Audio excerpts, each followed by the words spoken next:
Hello everyone, welcome to our channel HR the way to success. स्वागत है आप सब लोगों का एक और नई वीडियो में।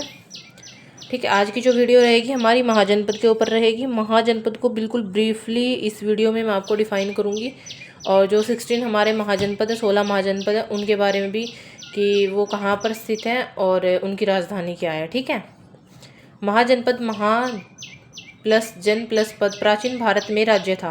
प्रशासनिक इकाइयों को कहते हैं। वे गणतंत्र या राजतंत्र के रूप में शासित होते थे।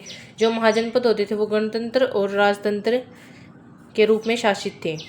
ठीक है, महाजनपद प्राचीन भारत में शक्तिशाली राजतंत्र या गणतंत्र थे। वे वैदिक काल में अस्तित्व में आए। कब अस्तित्व में आए? वैदिक काल में।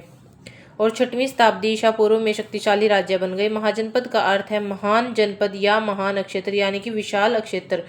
महान यानी कि विशाल, महान अक्षेत्र। ठीक है, अब इसको विस्तार से पढ़ते हैं कि जनपद किसको कहते हैं। जनपद का अर्थ है जनजाति और पद अक्षेत्र, यानी कि जनजातियों का अक्षेत्र। जनपद वे क्षेत्र थे जहां लोग बसते थे और जहां वे अपनी जनजातियों की पहचान रखते थे। ठीक है, जनपद वे क्षेत्र थे जहां वे अपनी जनजातियों की पहचान को रखते थे। नेक्स्ट है हमारा महाजनपद।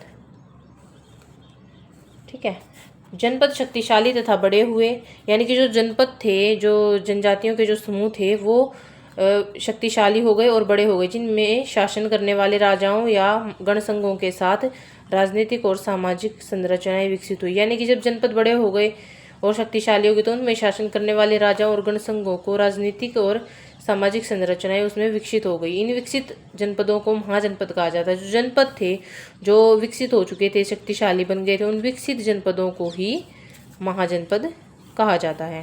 ठीक है, और 16 महाजनपद। ठीक है, ये मैंने अभी बताया था आपको। प्राचीन शहर में 16 महाजनपद थे, जिनमें मगध, कौशल, अंग, काशी, गांधार, वत्स, अवंती, सूरसेन, चेदी, मत्स्य, कुरु, पांचाल, वज्जी, अस्मक, मल्ल आदि शामिल थे। ठीक है, ये 16 महाजनपद थे। इनके ये 16 महाजनपद और राजधानी की एक शॉर्ट वीडियो भी हम डालेंगे। ठीक है, जिसको वो देखनी वो देख सकता है, और बाकी इन 16 महाजनपदों को आगे मैं क्लियर करूँगी, और इनकी राजधानियाँ भी। शासन व्यवस्था कि जो महाजनपद थे उनकी शासन व्यवस्था कैसी थी। महाजनपद या तो राजशाही थे या फिर गणसंघ थे। ठीक है, राजशाही में राजा का शासन होता था, जबकि गणसंघ में शासन एक परिषद द्वारा किया जाता था। ठीक है, जो महाजनपद थे वो राजशाही और गणसंघ थे।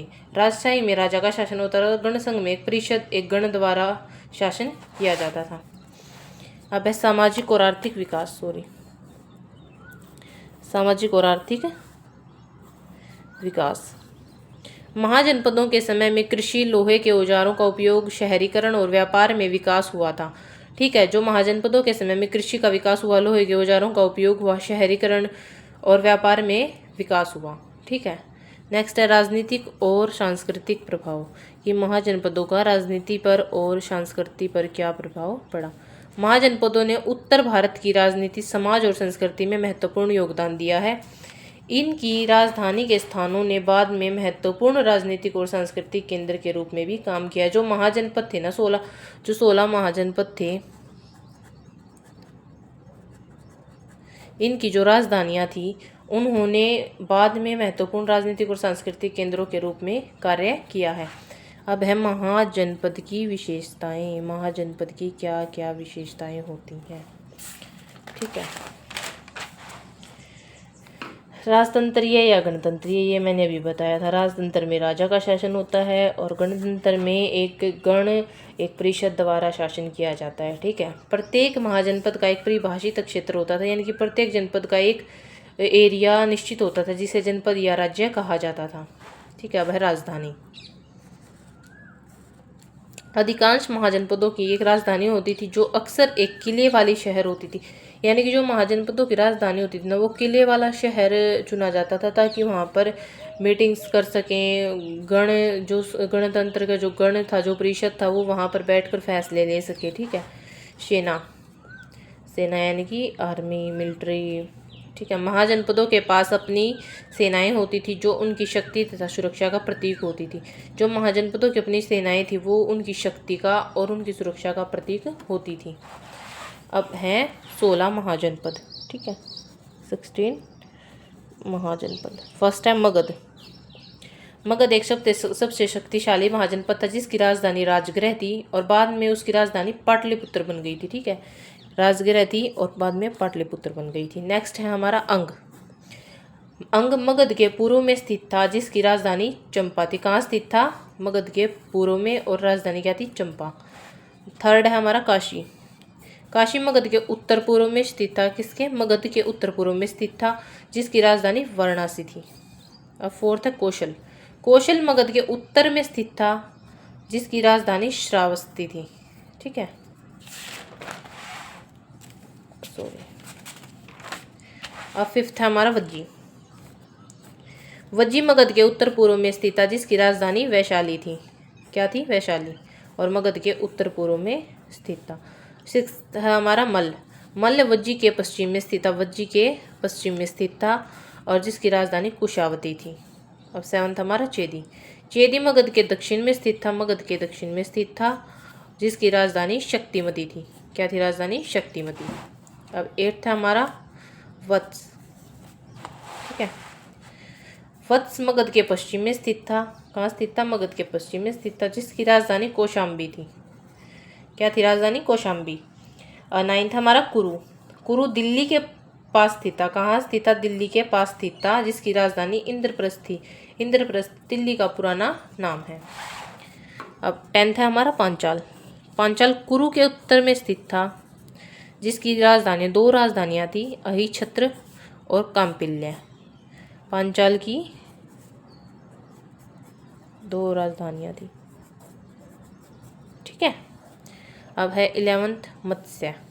मत्स्य उत्तर पश्चिमी राजस्थान में स्थित था। कहाँ स्थित था? उत्तर पश्चिमी राजस्थान में, जिसकी राजधानी विराटनगर थी।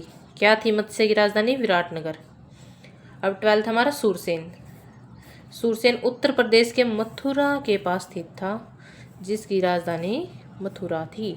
ठीक है, अब है 13th अस्माक। अस्माक दक्षिण भारत में गोदावरी नदी के पास स्थित था जिसकी राजधानी पोतन थी। अस्माक की राजधानी पोतन थी। ठीक है, नेक्स्ट है हमारा अवंती। अवंती मध्य प्रदेश में मालवा के पास स्थित था जिसकी राजधानियाँ इसकी भी दो राजधानियाँ थी, उज्जैन और महिष्मती। ठीक है, 15th हमारा गांधार। गांधार उत्तर पश्चिमी भारत में स्थित था जिसकी राजधानी पिशाच थी। 16th और लास्ट महाजनपद हमारा कंबोज। कंबोज उत्तर पश्चिमी भारत में स्थित था जिसकी राजधानी हाटक थी। ठीक है, अब है जनपदों का महत्व। महाजनपद का युग भारतीय इतिहास का एक महत्वपूर्ण काल था। इस दौरान भारत में कई नए राजनीतिक और सामाजिक परिवर्तन हुए। ठीक है, इन राज्यों के उदय के बाद मौर्य साम्राज्य का उदय का मार्ग प्रशस्त हुआ। यानी कि इसके बाद मौर्य साम्राज्य का उदय होना शुरू हो गया। तो महाजनपद आई होप आप सब लोगों को क्लियर हो गया होगा। और महाजनपद और उनकी राजधानी के ऊपर शॉर्ट वीडियो हमारे चैनल पर आपको मिल जाएगी। एंड नेक्स्ट हमारा जो टॉपिक रहेगा वो मौर्य साम्राज्य के ऊपर रहेगा। वीडियोज़ को बिल्कुल भी स्किप ना करें। ठीक है।